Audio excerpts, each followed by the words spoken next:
하나님이 세상을 이끌어가는 방식에는 크게 두 가지가 있습니다. 그 하나는 하나님이 직접 개입하셔서 세상의 역사와 우리의 삶을 이끌어가시는 방식입니다. 또 하나는 하나님이 직접 나서지 않으시고 필요한 사람들을 택하여 그들을 통해 어떤 일을 이루시는 방식입니다. 성경을 보면 하나님은 이 두 가지 방식 중에서 주로 후자의 방법을 택하여 세상 일에 관여하셨습니다. 하나님이 자신의 일을 이루시기 위해 사람을 선택하실 때 대다수가 두려움을 느꼈습니다. 아무리 믿음이 좋은 사람이라도 하나님의 부르심을 받으면 주저하고 망설이게 됩니다.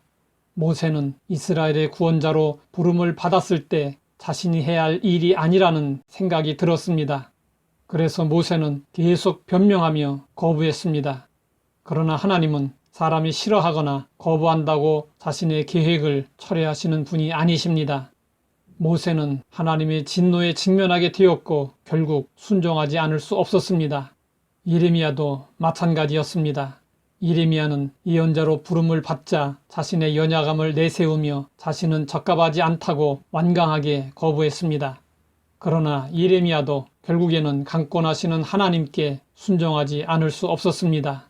모세나 예레미야와는 달리 처음부터 하나님의 부르심에 순종한 사람들도 있었습니다. 사무엘은 어머니 한나의 서원기도로 어릴 때 하나님께 바쳐졌습니다. 사무엘은 성전에서 잠을 자다가 하나님의 부르심을 받았을 때 거부하지 않고 받아들여 선지자가 되었습니다. 이사야는 성전에서 기도하다가 환상 중에 보호자에 앉으신 하나님을 뵙게 되었습니다. 거룩하신 하나님을 뵙는 순간 이사야는 자신이 얼마나 부정한 존재인지 발견했습니다.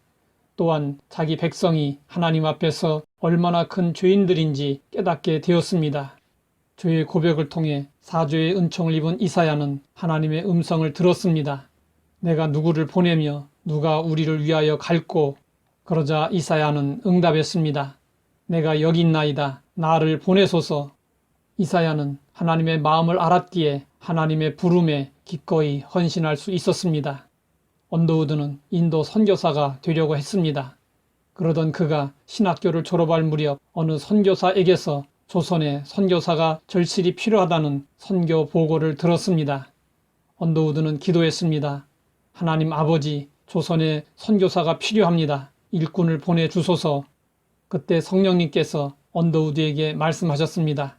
언더우드야, 왜 내가 갈 생각은 하지 않고 다른 사람을 보내려고 하느냐? 그때 언더우드는 이런 고백을 했습니다.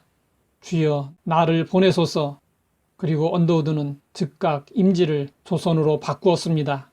당시 언더우드는 조선이라는 나라를 잘 알지 못하였지만 하나님의 부름에 순종하여 1885년 4월 5일 부활절 아침에 인천항을 통해 우리나라에 들어와 복음을 전했습니다.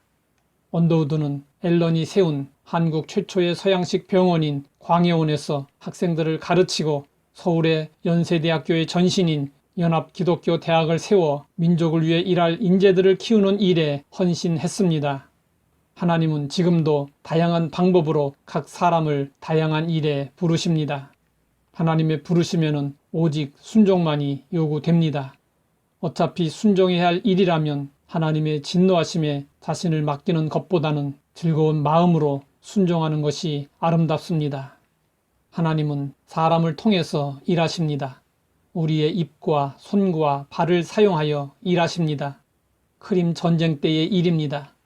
전쟁 중인지라 병원이 몹시 더러워졌습니다. 간호사 나이팅게일이 더러워진 마루를 닦았습니다. 담당 의사가 말했습니다. 시간이 있으면 좀 쉬도록 하세요. 그러자 나이팅게일은 대답했습니다. 이 손은 하나님이 주신 손이지요. 제가 일을 하는 것이 아니라 하나님의 이 일을 내가 대신 하는 것이랍니다. 하나님은 지금도 우리를 바라보시며 내가 누구를 보낼꼬 라며 헌신할 일꾼을 찾고 계십니다.